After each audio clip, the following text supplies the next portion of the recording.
Una historia que no termina. Era el miércoles 12 de mayo de 1937, cuando Axel Werner Larsen descendió del barco en Puerto Colombia, dando así comienzo a una de las historias más fascinantes, el nacimiento y desarrollo de la Iglesia Pentecostal Unida de Colombia. La familia misionera estaba compuesta por Axel Werner, su esposa Abigail y su pequeño hijo Kate, los cuales habían sido enviados por la Iglesia canadiense a Asambleas Pentecostales de Jesucristo.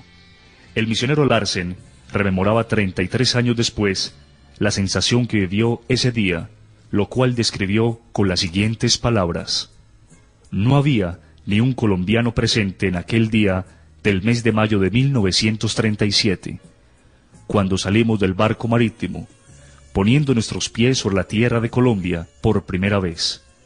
Pero el Señor de la Mies estaba presente, dándonos la bienvenida a esa parte de su viña.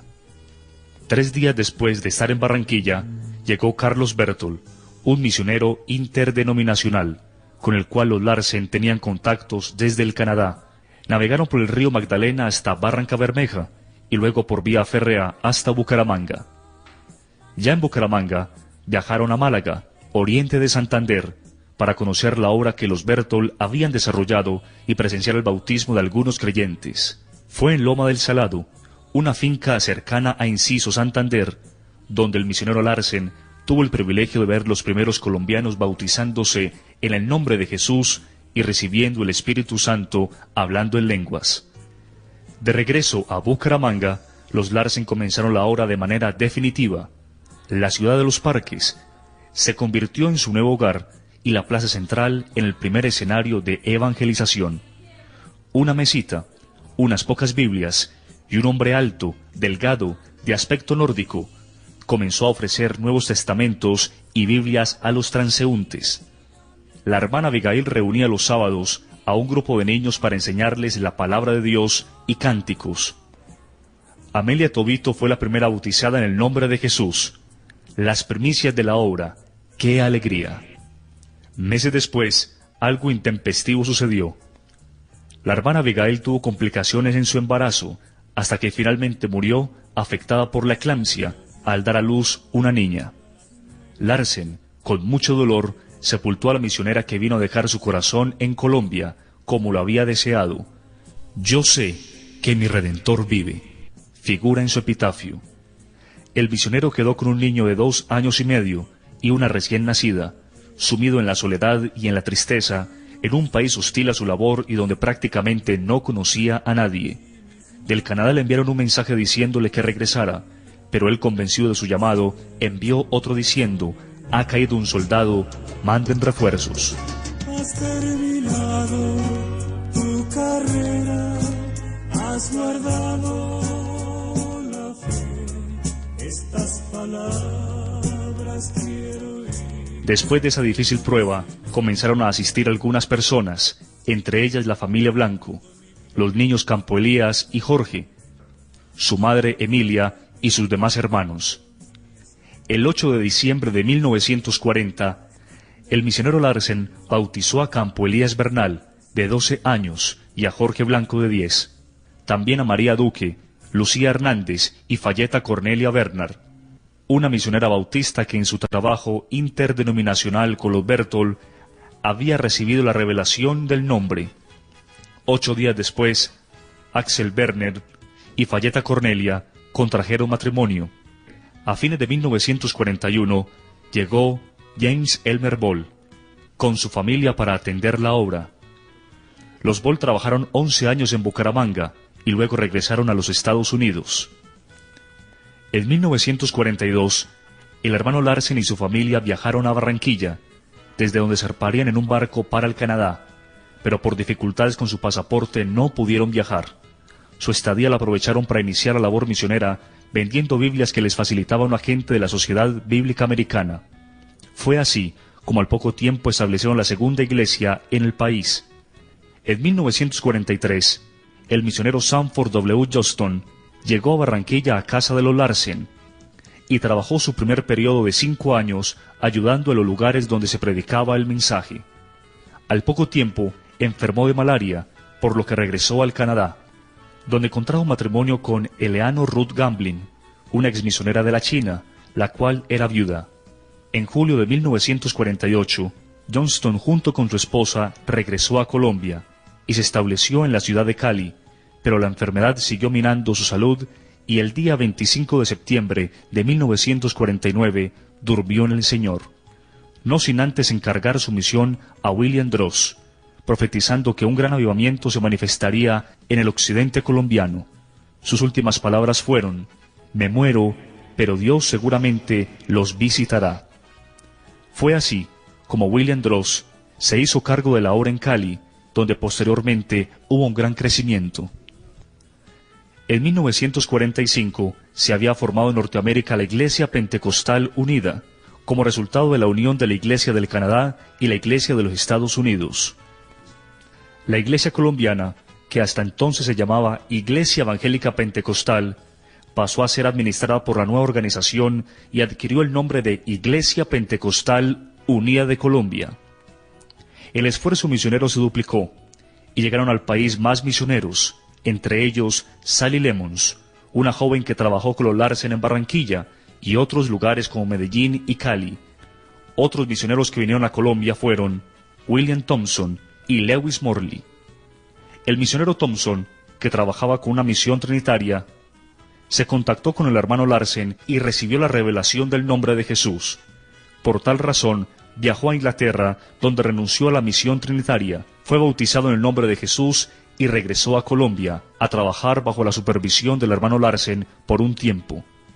Después fue enviado a Bucaramanga para recibir la iglesia que entregaba el hermano Ball, el cual regresaba a su tierra. Thompson también realizó una gran labor en Bogotá y en los Llanos Orientales. Lewis Morley vino a trabajar inicialmente como misionero a Venezuela en el año de 1957. Luego vino a Colombia a colaborar con el hermano Larsen y conoció a la señorita Sally Lemons. En 1958 contrajeron matrimonio y después de trabajar en Barranquilla un tiempo, fueron enviados al interior del país, Pereira, Cali y Palmira. Comenzando los años 50, el Evangelio se enfrentó al reto de la guerra fratricida y la intolerancia religiosa. Se presentaron hechos de persecución en el norte del Valle del Cauca, como fue la muerte de varios hermanos en La Morena y Tesorito. La sangre de los mártires se convirtió en semilla que produjo una gran cosecha. La persecución produjo un efecto aleccionador, pues los creyentes que se desplazaban de un lugar a otro, por razón de trabajo, persecución u otros, llegaban a nuevos lugares sembrando la semilla del Evangelio. La obra se consolidó en las ciudades más importantes, estableciéndose cada una de ellas como eje de expansión del Evangelio a ciudades intermedias, pequeñas y zonas rurales. Estas ciudades, en orden cronológico, en cuanto al establecimiento de la obra fueron: Bucaramanga, 1937, Barranquilla, 1942, Cali, 1948, Medellín, 1950, Bogotá, 1954. La iglesia al principio estaba distribuida en regiones.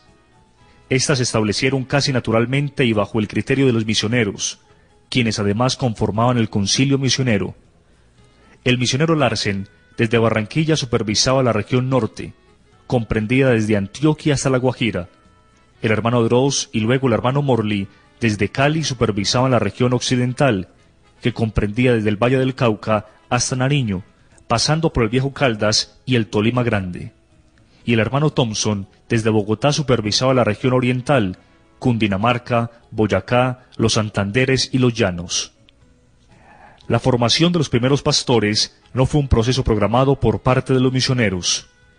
Ello pudo obedecer a circunstancias propias de la época, como el hecho de que los mismos misioneros no contaban con una formación académica ideal y lo que hacían era guiado por el Espíritu de Dios.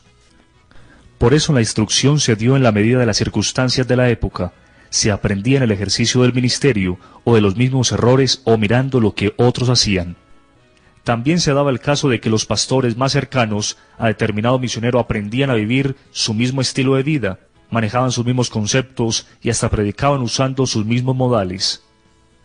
Algunos asimilaron la sobriedad de Larsen, unos la rigidez de Morley y Thompson, y otros la espontaneidad de Droz. A medida que pasaba el tiempo, la influencia de los líderes colombianos fue creciendo, hasta generar una escuela combinada donde se mezclaron elementos foráneos y elementos autóctonos, resultando así una segunda generación de pastores que predicaban pausado como Campo Elías, algunos brincaban como Zúñiga y otros palmoteaban como Eliseo.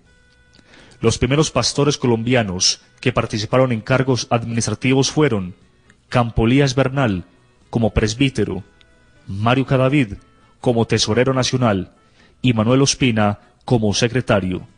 Hubo otros líderes de la época: Moisés Izahar, Cristóbal Ospino, Noel Ospina, Eduardo García, Saúl Ramírez, Sergio Forero, Jesús Cardoso, Alfredo Montenegro, Arturo Estrada y Juan Rodríguez, entre otros.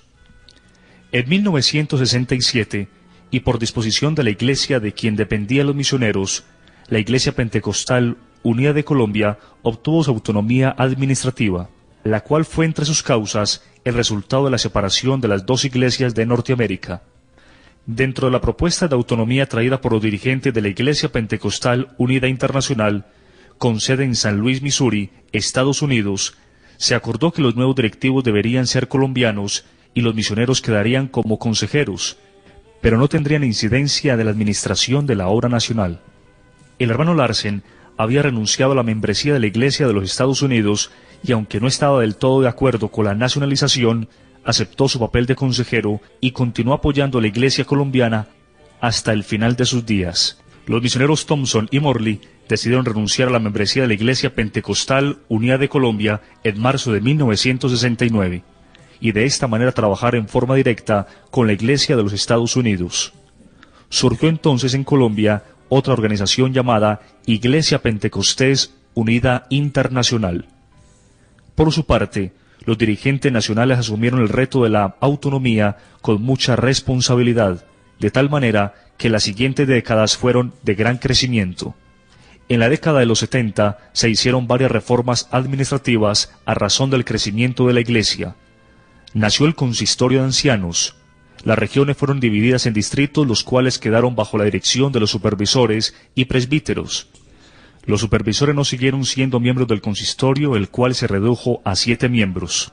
Ya en la historia reciente el consistorio de ancianos fue aumentado a 9 miembros, insertando un director de obra social y un director de educación cristiana. El consistorio de ancianos es elegido por la Asamblea de Pastores, la cual se reúne cada año para considerar los asuntos administrativos, legales y económicos de la Iglesia.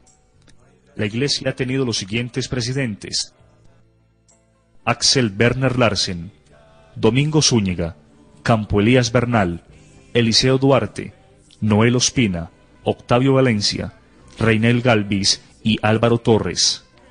Instalado el Evangelio en sitios estratégicos, Dios usó a muchos hermanos para avanzar en la expansión del reino de Dios, hasta llegar en una carrera triunfal y portentosa a lo que hoy es la Iglesia del Señor.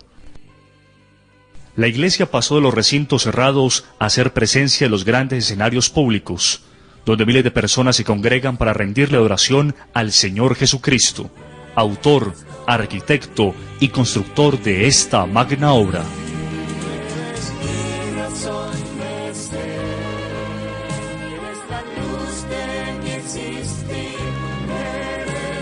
Sol